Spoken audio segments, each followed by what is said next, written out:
Are we still in lockdown, or am I the only one who still thinks this coronavirus is dangerous because these solutioning in Mexico in the midst of a global pandemic?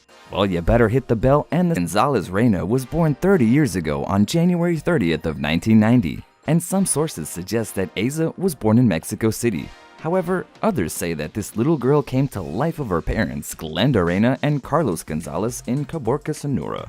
However, the important thing is that Eiza came to this world, and from a very young age, she showcased her enormous dedication while studying at the prestigious American School Foundation in Mexico City.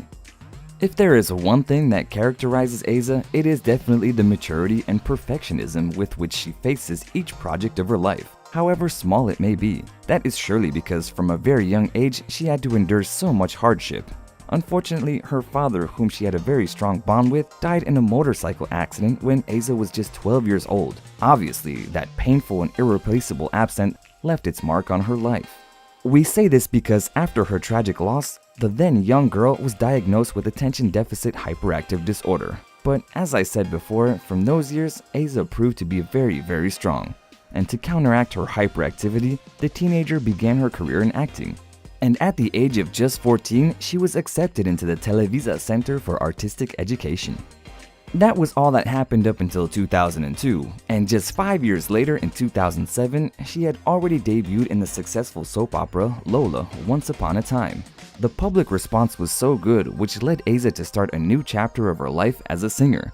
And in 2009, she recorded her first solo album called Contra Corriente, and even toured to promote it. But she was not going to settle for that, so after her enormous success, she decided to move to New York to study at the prestigious and legendary art institute Lee Strasberg Theater and Film Institute. Although the actress returned to Mexico to work on the soap operas Sueño Conmigo in 2010 and Amores Verdaderos in 2012, and she was very clear about her goal, Hollywood.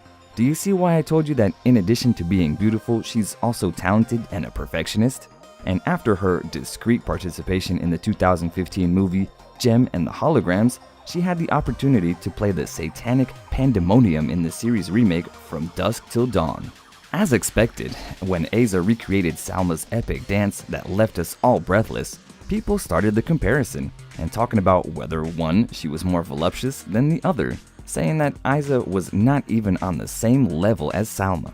Although the comparison was merely figurative sense because the stunning Salma is more pronounced and definitely more generous. In an interview for Who What Where magazine, the Mexican actress stated that although it was an honor to have been chosen to recreate that scene, the truth is not all pleasing to her that from that moment she was somehow typecast into that image as a sexy woman, and so far those were the only roles she was receiving. However, she also added that she expects to change since she's fully sure that she's capable of interpreting other types of characters. She also confessed that her time in Hollywood has not been simple at all. According to Eiza, in some ways, they have questioned her Mexican ancestry, which has caused her an identity crisis that she had to deal with through psychological therapy. Hollywood is scary for sure. But it turns out that the complexity of her path in cinema has not been entirely due to stereotypes, and according to Eiza herself, most of the time it is her own compatriots that criticize her. And some time ago, the work and career of the actress was recognized during the closing of the Los Cabos International Film Festival, and she took the opportunity to speak on that topic. Among other things, Eiza mentioned that throughout her time in Hollywood, she came across comments such as, she's Latina, but she speaks English well, or she doesn't look Mexican. The actress also said that she felt sad and upset by the little support of her own people. Eiza recalled how during the 2018 Oscars, instead of the Mexican public feeling full of pride in being represented by her, most of them criticized her outfit. Anyway, in 2019, 4 movies were released that Eiza was in. Alita, Battle Angel, She's Missing, and Fast and Furious presents Hobbs and Shaw, and Paradise Hills. And speaking of the latter, Eiza stated that during an interview that when she was filming, she had a kind of regression to her childhood. The film, directed by the Spanish Alice Wadding, is about a place where they take girls to teach them how to be a perfect girl. And according to Eiza, having started acting at such a young age, she had to go through the process of self-discovery much sooner than others. Well, the details of her experience working on that project were so precise that Eiza even revealed that she had her first period when she was already a small actress, so she had to manage the new chapter of being a woman and a professional actress at the same time. If you think 2019 was already quite big in her professional life, you gotta see what happened in 2020. This year came with the premiere of at least 3 movies she has appeared in. Bloodshot, where Eiza shares the scene with Vin Diesel, and the other is Godzilla vs. Kong, where she worked with the talented Millie Bobby Brown, and finally, I Care a Lot alongside the great Peter Dinklage. Gotta wait a little longer for the last 2. But all her success has not been limited to the film industry and fashion.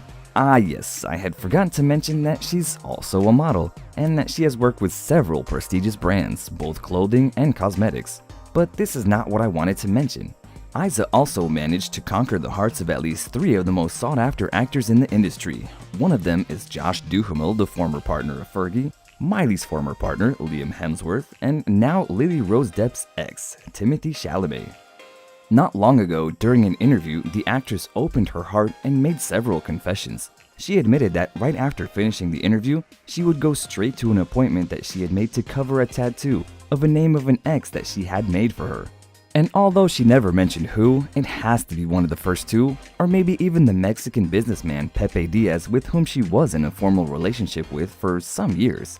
What can I say, guys? Never tattoo the name of your partner on you. Come on. But let's forget about all the former flings and relationships, because the new topic is her summer love with 24-year-old Timothee Chalamet. The two have been enjoying a summer vacation filled with major PDA in Cabo San Lucas, Mexico. This is the first time Timothee has been seen with someone after his alleged breakup news with Lily Rose. And I believe it's just a summer fling, but whatever it is, for sure he's been making many headlines and for many days.